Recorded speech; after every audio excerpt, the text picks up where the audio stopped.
함께 보실 하나님 말씀은 구약성경 전도서 5장입니다. 내일 말씀일기 본문인 전도서 5장 중에서 달진 않고 1절부터 7절까지 함께 봉독한 이후에 설교를 통해서 전체 내용을 살펴보는 시간을 갖겠습니다. 구약성경 전도서 5장 1절부터 7절까지 말씀, 구약성경 952면 전후를 보시면 되겠습니다.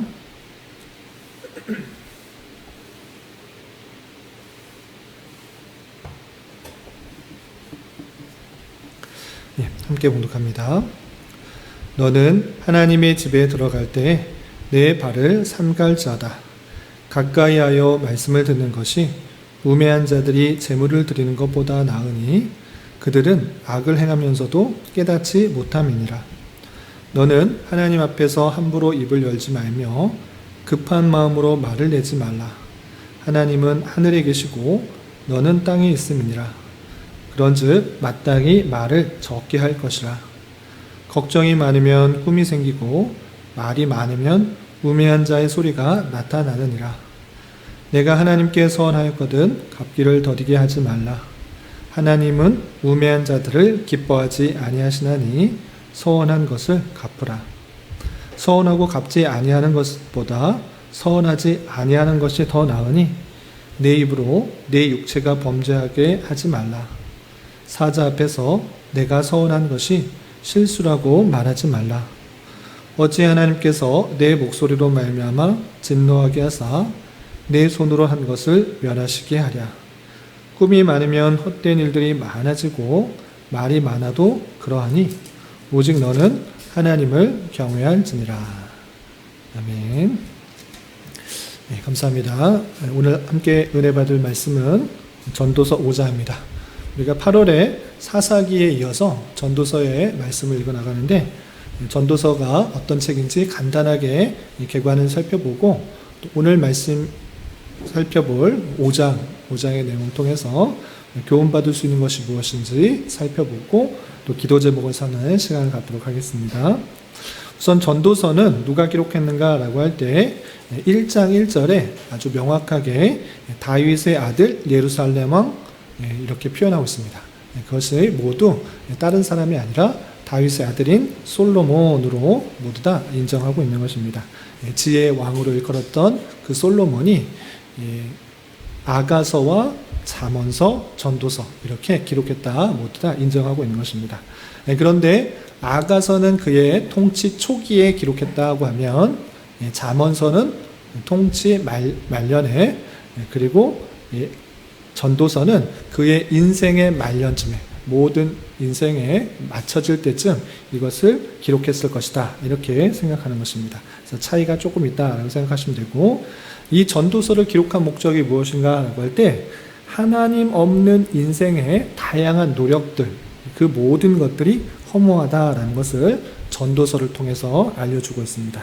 그래서 인생의 참 본분 그리고 인생의 참된 지혜는 무엇인가라고 할 때 창조자 하나님을 기억하며 그를 경외하고 그 명령을 지키는 것이다라는 것을 이 전도서를 통해서 교훈하고 있는 것입니다. 그래서 전도서의 말씀을 잘못 읽으면 그냥 부분 읽으면 헛되고 헛되다, 다 무익하다, 소용없다 이런 이야기들이 많이 담겨있기 때문에 상당히 비관적이고 염세적이고 그런 내용들만 많아서 허무하게 느껴지는데 그것이 아니라 전체적으로 잘 살펴보면 하나님을 떠난 인생의 수고와 노력들이 다 허무하고 다 소용없다라는 그런 내용들이고 하나님을 잘 기억하여서 그의 뜻대로 살아가는 것 그리고 그를 경외하며 사는 것이 참된 유익이고 인생의 본분이다 이런 내용들이 담겨 있는 것입니다. 그래서 전도서를 말년 때 인생의 말년 때 죽기 얼마 남지 않고서는 누구나 이렇게 솔로몬과 같은 그런 고백을 합니다. 그런데 그 죽기 전에 깨닫는 것이 아니라 아직 인생이 많이 남았을 때, 젊었을 때 그런 인생의 교훈들, 지혜를 깨닫게 되면 또 올바른 삶을 살 수 있으니까 우리가 아직 생이 많이 남았으니까 이 전도자의 말년 때의 이 전도자의 교훈을 따라서 우리가 은혜를 받고 도전을 받아야 될 것입니다. 그리고 이 전도서는 총 12장까지 되어 있는데 내용을 좀 이해를 돕기 위해서 네 부분으로 나누면 다음과 같이 나눌 수 있습니다. 어떻게 나눌 수 있는가? 여러분들 교환에 나와 있는 것처럼 1장 처음 부분 11절까지는 해 아래 모든 것이 헛되다. 헛되고 헛되니 헛되고 헛되며 헛되고 헛되니 모든 것이 헛되다. 해 아래 새 것이 없고 모든 것이 헛되다 라고 그 전체 내용들을 간략하게 요약하듯이 서론을 풀어나가고 있습니다. 그리고 1장 12절부터 6장까지는 도대체 무엇 때문에 헛되다고 말하는 것인가? 바람 잡는 것 같다 말하는가? 아무 소용이 없다고 말하는 것인가? 그 내용을 하나하나 풀어가고 있습니다. 하나님을 떠난 인생의 여러 가지 수고와 노력들, 즐거움이 다 헛되다라는 것을 하나하나 전도자는 설명해 주고 있는 것입니다. 그리고 7장부터는 그렇기 때문에 우리는 무엇에 집중해야 되는가? 라고 할 때 하나님께 더욱더 집중하고 창조자 하나님의 뜻을 더욱더 생각해야 된다. 그래서 지혜로운 인생의 삶이라면 어떻게 해야 된다라는 것을 7장부터는 더 많이 나와 있는 것을 볼 수 있습니다.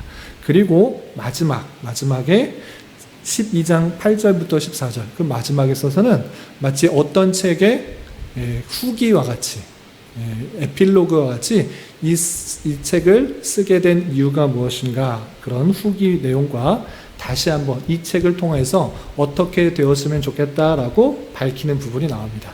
그래서 이런 구성을 가지고 있다 이렇게 생각하시면 되고 오늘 살펴보게 될 5장은 세상 만사 하나님을 떠난 세상 만사가 얼마나 헛된 것인지를 보여주면서 더욱더 하나님께 집중하자 그런 내용들이 나와 있는데 크게 세 단락으로 나누면 다음과 같이 나눌 수 있습니다. 첫 번째 단락 5장 1절부터 7절까지는 인생의 마땅한 자세에 대해서 이렇게 설명했습니다. 첫 번째 5장 1절에서 보시면 너는 하나님 집에 들어갈 때에 내 발을 삼갈지어다.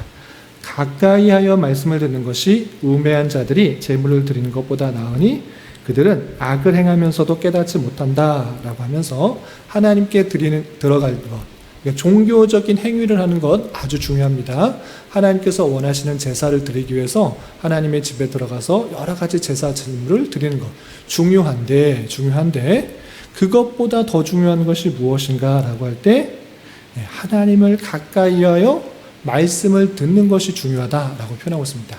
종교적인 형식에서 그치는 것이 아니라 종교적 형식이 어떤 의미를 가지고 있는지를 잘 깨달아야 아는 것이 중요한데 형식은 갖고 있으나 그것은 무슨 뜻인지 전혀 알지 못한다면 우매하고 어리석은 것이고 그런 것보다 차라리 하나님의 말씀을 더욱더 가까이 하고 그대로 순종하는 것, 따르는 것 그것이 더 좋다. 이렇게 인생에 있어서 하나님의 말씀을 청종하는 것이 중요하다. 종교적인 형식만을 가지고 있다고 해서 좋은 것이 아니다. 이렇게 표현하고 있는 것입니다. 우리 또한 이 자리에 나와 있는 것 아주 귀한 일입니다. 하나님께 기도하고 또 말씀 듣고 찬송하는 것 귀한 일인데 그런 형식만을 가지고 있고 자리에는 앉아있지만 딴 생각을 하고 있거나 마음이 따라가고 딴 데가 있고 또 하나님의 말씀에 귀 기울이지 않으며 그 말씀을 들어도 한 귀로 듣고 한 귀로 흘린다고 하면 안타까운 일인 것입니다. 그런 것이 아니라 종교적인 형식보다 훨씬 더 그 말씀의 의미를 잘 깨닫고 순종하는 것, 따르는 것이 중요하다. 이렇게 교훈하고 있는 것입니다. 그리고 2절부터 6절까지 길게는 어떤 내용들이 있는가 다양하게 설명하고 있지만 이렇게 요약할 수 있습니다. 하나님 앞에 그 언행을 삼가 조심하여서 행해야 될 것이고 한번 하나님 앞에 약속하거나 또 맹세했던 그 서원들이 있다고 하면 반드시 지켜야 된다. 이렇게 표현하고 있는 것입니다.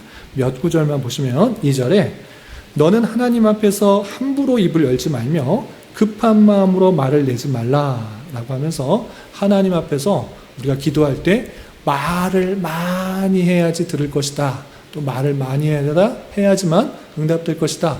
이렇게 생각하거나 또 하나님께 내가 이렇게 됐으면 좋겠다라고 약속하고 서원하고 다짐하는 그 많은 것들이 있는데 그것들 너희가 다 지킬 수 있는가? 돌아볼 때 상당히 신중하게 해야 된다. 이렇게 표현하고 있는 것입니다. 그래서 4절 보면 이런 표현이 있습니다. 내가 하나님께 서원하였거든 갚기를 더디게 하지 말라. 하나님은 우매한 자들을 기뻐하지 아니하시느니 서원하는 것을 갚으라. 서원하고 갚지 아니하는 것보다 서원하지 아니하는 것이 나으니까 서원을 반드시 했다고 하면 그 서원을 온전히 지키라라고 하면서 하나님 앞에 말하였던 것 신중하게 해야 되고 신중하게 했다고 하면 그것을 지키려 하는 것이 마땅한 자세다. 이렇게 말에 대해서 교훈하고 있는 것입니다. 그리고 결론적으로 7절 하반절에 보면 이것을 종합적으로 어떻게 표현했습니까? 인생에 있어서 마땅한 삶의 자세는 7절 하반절에 그러하니 오직 너는 하나님을 경외할지니라 라고 표현했습니다. 경외하다라는 것은 두려운 마음으로 하나님을 공경하고 사랑한다 라는 뜻입니다. 하나님은 사랑만 하는 것, 물론 사랑을 해야 되는 것입니다. 그런데 하나님께서 이 세상 모든 만물을 창조하시고 다스린다라는 생각을 가지고 두려운 마음이 있어야 되는 것입니다. 함부로 말을 하는 것도 조심해야 될 것이고 말을 했다고 하면 신중하게 지켜나가는 참으로 심판하시고 그것을 이끌어 가시는 하나님이 계시다라는 것을 가지고 두려운 마음이 있어야 된다. 이렇게 경외함을 가지고 살아야 된다라고 표현하고 있습니다.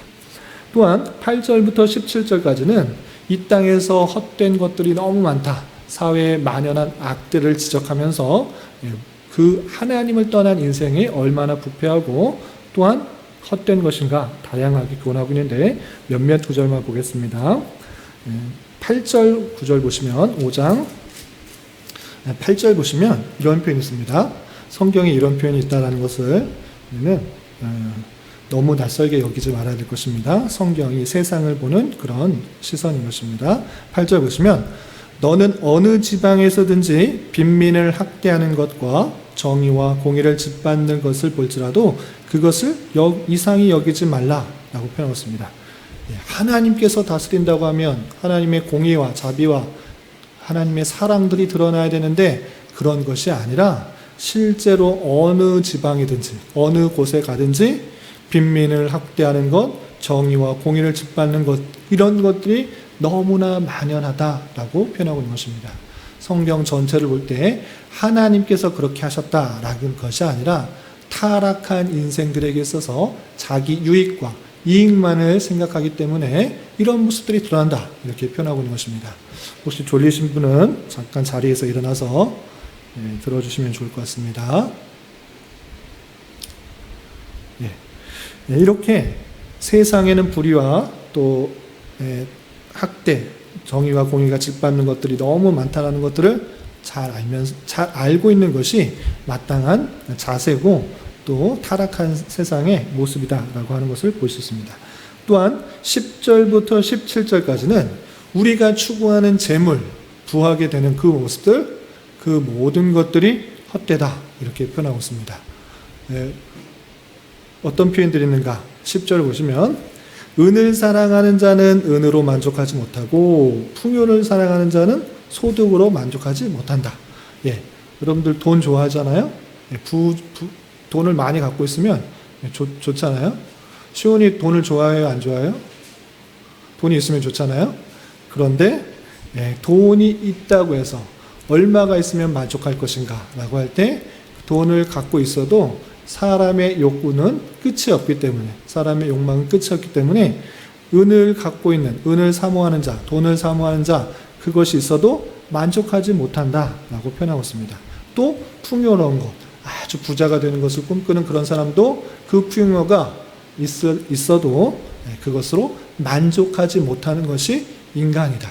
끊임없는 그런 욕망과 욕구 때문에 주어져도 그것에 만족하지 못한다. 이렇게 표현하고 있는 것을 볼 수 있습니다. 또한 11절에 재산이 많아지면 좋을 것 같은데 돈이 많아지고 재산이 많아지면 좋습니까? 안 좋습니까? 좋은 것 같은데 그렇게 되면 자연적으로 어떻게 되느냐? 그것에 따라서 재산을 관리할 관리자도 많이 늘어나는 것입니다. 그래서 그것을 관리하는 먹은 사람도 많아져서 소유주들은 눈으로 보는 것 외에 실제로 자기 재산에 많아서 유익이 있는 것이 없다라고 표현하고 있습니다. 노동자는 먹는 것이 많든지 적든지 잠을 달게 자지만 부자는 재산이 많아지면 이것을 어떻게 관리해야 되나 또 그 직원들을 관리하는 그런 사람들을 어떻게 또 관리해야 되나라고 걱정하면서 잠을 잘 잔다, 못 잔다? 자지 못한다. 그것이 제사장이 많은 사람들의 실제적인 모습이다라고 표현하고 있는 것입니다. 이렇게 돈이 많아지거나 또 풍요가 많아지거나 재산이 많아져도 이것이 유익하지 못하고 오히려 걱정과 근심만 쌓이고 있는 그 모습을 보게 되는 것입니다. 실제 그 재물이 많아져도 내가 재물을 많이 갖고 있었으라도 실제 여러분들이 삶을 살아가면, 저와 여러분들이 삶을 살아가다 보면 그 많았던 돈도 어느샌가 쑥 없어지고 또 재난을 당하거나 큰일을 당하게 되면 그 많은 것들이 없어지게 되는 것을 보게 되는 것입니다. 내 힘과 내 노력으로 그것을 움켜쥘 수가 없다라는 것을 알려주면서 재물, 부요, 존귀 이 모든 것들이 자신의 만족할 수가 없고 또 자신이 지킬 수가 없다라는 것들을 알려주면서 이것이 헛되다 이렇게 교훈하고 있습니다. 그렇다면 이 세상이 추구하고 있는 일반적으로 사람들이 추구하는 그 모든 것들이 헛되다고 하면 도대체 우리는 무엇을 목적으로 살아야 되는가? 무엇을 기쁨으로 살아야 되는가? 그것을 18절부터 20절까지 이렇게 또 교훈하고 있습니다. 어떻게 되냐? 18절 보시면 사라니 하나님께서 그에게 주신 바 그 일평생에 먹고 마시며 해 아래서 하는 모든 수고 중에서 낙을 보는 것이 선하고 아름다운 것을 내가 보았나니 그것이 그의 몫이로다 라고 표현하고 있습니다. 조금 어렵게 써 있는데 쉽게 말하면 무엇이냐라고 할 때 하나님께서 각 사람에게 필요한 것을 그에게 주시는데 그것 아래서 먹고 마시며 즐거워하는 것이 가장 선하고 아름답다. 이렇게 표현하고 있는 것입니다. 다시 한번 사람들이 더 많은 재물을 가지고 더 많은 부를 가지고 또 은을 사랑하는 풍요를 사랑하고 재물을 사랑하고 그것을 위해서 계속적으로 노력하지만 그 모든 것들이 자기의 노력으로 얻어질 수 있는 것도 아니고 계속적으로 움켜질 수 있는 것도 아니고 사람이 그것을 가진다고 해서 만족하는 것이 아니기 때문에 어떻게 해야 되는 것이냐라고 할 때 하나님께서 각 사람에게 주신 분복이 있다. 일평생 먹고 마실 것을 그냥 알아서 하나님께서 주시는 줄 알아. 그것에 만족하여서 주신 것에 어떻게 한다? 감사하며 즐거움을 갖는 것. 그것이 선하고 아름답다. 이렇게 표현하고 있는 것입니다. 그래서 하나님의 선하신 뜻 가운데 내게 필요한 것을 적당할 때 주시는 줄 알아. 우리는 늘 감사 찬송하며 주신 것에 자족하는 삶을 살아야 된다. 이렇게 표현하고 있는 것입니다. 또 19절에는 이런 표현도 있습니다. 19절 20절 보시면 또한 어떤 사람에게든지 하나님이 재물과 부요를 그에게 주사 능히 누리게 하시며 제 몫을 받아 수고함으로 즐거워하게 하신 것은 하나님의 선물이다 라고 표현하고 있습니다. 재물 갖는 것, 부요 갖는 것, 그것을 누릴 수 있는 것, 그것이 자기의 능력과 자기의 열심과 자기의 의지 때문에 받은 것이라고 말하고 있습니까? 아니다. 그 모든 것들은 하나님의 선물이다 라고 표현하고 있는 것입니다. 그래서 내게 주신 그 모든 것들이 하나님께서 내게 주신 선물이다. 이 의식을 갖고 있는 것이 아주 중요합니다. 내가 열심히 노력했기 때문에 이것을 받는다? 그거 아니고 성경에 표현하면 내게 주신 그 모든 것들이 하나님의 선물이다. 이 의식을 가져야 된다라고 표현하고 있는 것입니다. 그래서 부하든지 가난하든지 하나님께서 그 모든 것들을 나에게 선물로 준 줄 알아 감사하는 자세가 있어야 된다. 이렇게 표현하고 있습니다. 20절에는 그는 자기의 생명의 날을 깊이 생각하지 아니하리니 이는 하나님이 그의 마음에 기뻐하는 것으로 응답하시니라 라고 하면서 마땅히 우리는 하나님께서 우리의 생을 주관하여 주셔서 그의 날을 짧게도 길게도 하시는 줄 알아 우리는 그분의 모든 것을 맡기며 살아가는 것, 그것이 이 땅에서의 마땅한 자세다라고 전도자는 교훈하고 있는 것입니다. 여기까지가 5장의 내용인데 이 내용을 통해서 우리가 어떻게 살아야 되는지 다음과 같이 세 가지로 다시 한번 정리하겠습니다. 첫 번째, 사회에 만연한 불의와 이 세상의 여러 가지 것들이 헛되다라는 것을 온전히 깨닫는 것이 중요합니다. 우리가 열심히 복음을 전파하고 또 하나님께 기도하고 열심히 생활하면 이 세상 전체가 완전히 선하게 바뀐다? 아닌 것입니다. 아닌 것입니다.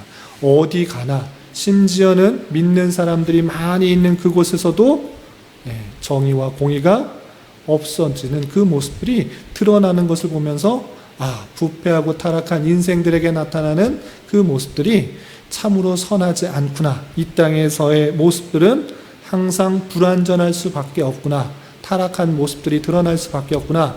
이것을 깨달아 우리는 이 세상에 참된 소망과 마음을 두는 것이 아니라 천국에서의 영원한 삶을 참으로 소망하며 살아가야 되는 것입니다.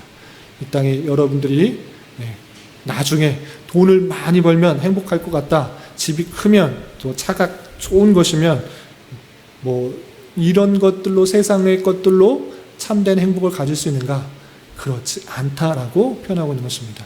이 세상의 것들은 완전하지도 않고 또 우리가 가지고 있는 그 여러 가지 희망들이 완전히 채워질 수 없는 줄 알아 우리는 참된 소망을 오직 하나님과 또 천국에 대해 소망을 두고 살아가야 될 것입니다. 이렇게 하나님께 또 천국의 소망을 두며 살아갈 수 있는 저와 여러분이 되시기를 주님의 이름으로 부탁을 드립니다. 두 번째는 그렇다면 우리는 또 어떻게 살아가야 되는가라고 할 때 하나님의 주권과 섭리를 믿으며 더욱더 그를 경외하며 그의 말씀을 듣고 순종하기에 더욱더 힘쓰는 삶을 살아가야 될 것입니다. 인생의 마땅한 자세로서 1절부터 7절까지는 종교적인 행위를 하는 것보다 말씀을 가까이 하고 말씀을 잘 듣고 따르는 것이 더 중요하다라고 표현하고 있는 것입니다. 아무런 마음 없이 그런 종교적인 행위를 하는 것보다 훨씬 더 하나님의 말씀이 무엇인지를 잘 깨닫고 그 뜻대로 행하려고 하는 것, 그 자세가 있어야 될 것이고 또 하나님께서 모든 것들을 섭리하시고 다스린다라는 생각을 가지고 삶과 말을 조심하면서 또 주님을 경외하는 모습으로 살아가야 되는 것입니다. 그런 삶을 살아갈 수 있는 저와 여러분 되시기를 주님의 이름으로 부탁을 드립니다. 마지막으로 우리 18절부터 20절까지 교훈에 따라서 지금 거하는 곳 또 주신 환경 그 모든 것들이 하나님께서 나에게 주신 분복이요 또 선물인 줄 알아 내게 주신 것에 대하여 참으로 감사의 신자가 되어야 되는 것입니다. 자족한다. 스스로 만족하는 그 자세가 우리에게 있어야 되는 것입니다.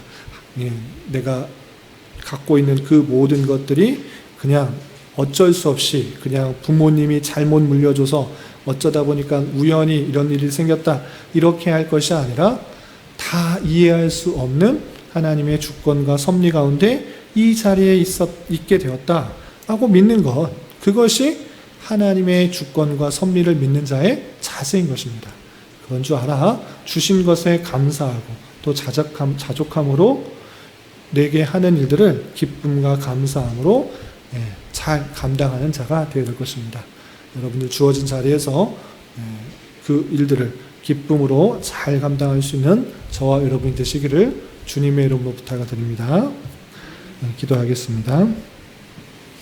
하나님 아버지 감사합니다.